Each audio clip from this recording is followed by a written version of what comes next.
Good morning, children. Today we will be studying the poem The Lake Isle of Innisfree.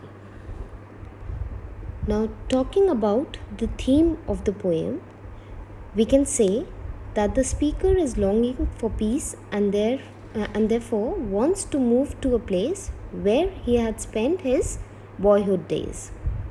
We can also say that the Lake Isle of Innisfree, it expresses a set of desires familiar in the modern world to escape, to achieve peace and solitude, to be at one with nature. Now, I'll give you a brief introduction of the poem. The poem is about an actual place near the coast of Ireland, the Lake Isle of Innisfree, which is a small and uninhabited island on the Lake Loughill in County Sligo. This watery landscape is where the young Yeats spent a lot of time as a child, and the idyllic memory remained strong in his memory. The poem describes the isle as much favoured place for peace and natural beauty, where Yeats feels highly elated or joyful. Now, we'll be just reading the poem. I will arise and go now, and go to Innisfree, and a small cabin built there of clay and wattles made. 9 bean rows will I have there, a hive for the honey bee, and live alone in the bee-loud glade. And I shall have some peace there, for peace comes dropping slow, dropping from the vales of the morning to where the cricket sings. Their midnights all a glimmer, and noon a purple glow, and evening full of the linnet's wings. I will arise and go now, for always night and day. I hear lake water lapping with low sounds by the shore, while I stand on the roadway or on the pavement's grey. I hear it in the deep heart's core. Moving on to the explanation of the poem, we'll start with the first paragraph, first line. I will arise and go now, and go to Innisfree.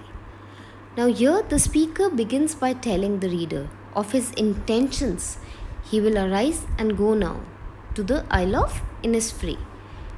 In this first line, the poet he repeats the word go, as the poet wants us to know that the speaker is determined that he must and will go to Innisfree. The second line, and a small cabin built there of clay and wattles made. Now in the second line, he says that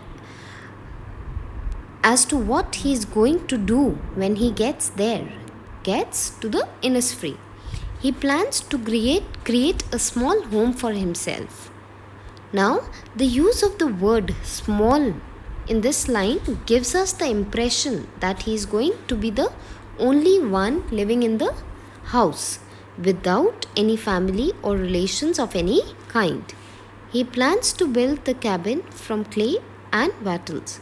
Now, wattles are sticks and rods. Now, talking about the third and the fourth line. 9 bean rows will I have there, a hive for the honey bee, and live alone in the bee-loud glade.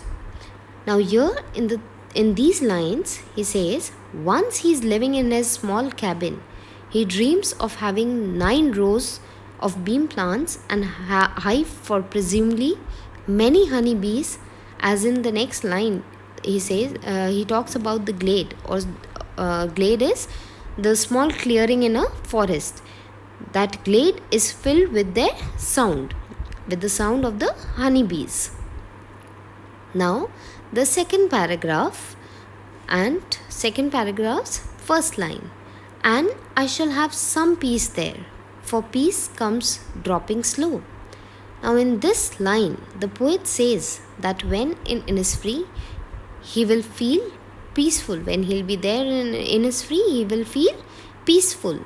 And gradually he will feel peaceful, as the feeling of peace, it is felt slowly. Now the second line, dropping from the vales of the morning to where the cricket sings. Now, the poet says that when it is cloudy in the morning and the view of the sky is not very clear, Then it will appear as if the morning has worn a veil and has hidden itself. Moreover, looking at this scene makes him feel peaceful. Also, he says that when cricket will sing, that sound will also bring him peace. If you see here, each and every line that had been written here, it kinds of reflects peace. That it shows that the poet, he is determined to have peace. He wants peace for his heart and mind both. Now moving on to the third line. There midnights all a glimmer and noon a purple glow. Now the poet says that in the midnight, when he sees the twinkling in the night sky, there that also gives him peace. Seeing the night sky where he sees the twinkling stars, that also gives him peace, inner peace. During the afternoon, when the sunlight gives a purplish glow, again it gives him some kind of peace. Now moving on to the fourth line, an evening full of the linnet's wings. Now linnet is a bird, and he says that in the evening when he sees the linnet bird flying in the sky, then again he feels peaceful. Now children, moving on to the third paragraph. And third paragraph's first line we'll just read. I will arise and go now, for always night and day. Now in the first line he says that this there is repetition, that he is kind of repeating his initial desire from the first line where he wanted to go to Innisfree. In this quatrain, children, quatrain is where one paragraph, it has 4 lines, a set of 4 lines, that is quatrain. So the entire poem, it had been divided into 3 quatrains. He shows, now in this line, he shows his intense desire to go to Innisfree as if there is no time to lose. Now in the second line, I hear lake water lapping with low sounds by the shore. Now in this line, he reiterates his desire to go to Innisfree as the sound of the lake waters striking the shore repeats in his mind. This sound of the water lapping, it attracts him towards the lake. Now talking about the last 2 lines, while I stand on the roadway or on the pavement's grey, I hear it in the deep heart's core. Now here the speaker say, wherever the speaker is either standing on the roadway or on the grey colored pavements, he hears the sound deep in the innermost part of his heart. The sound of the nature of the water lapping with low sounds. So now children, we'll just go through the literary devices in the poem. First of all, we'll be talking about alliteration in the poem. So here the words like hive and honeybee, lake, lapping, low, these are all examples of alliteration. Now we have repetition also here in the poem.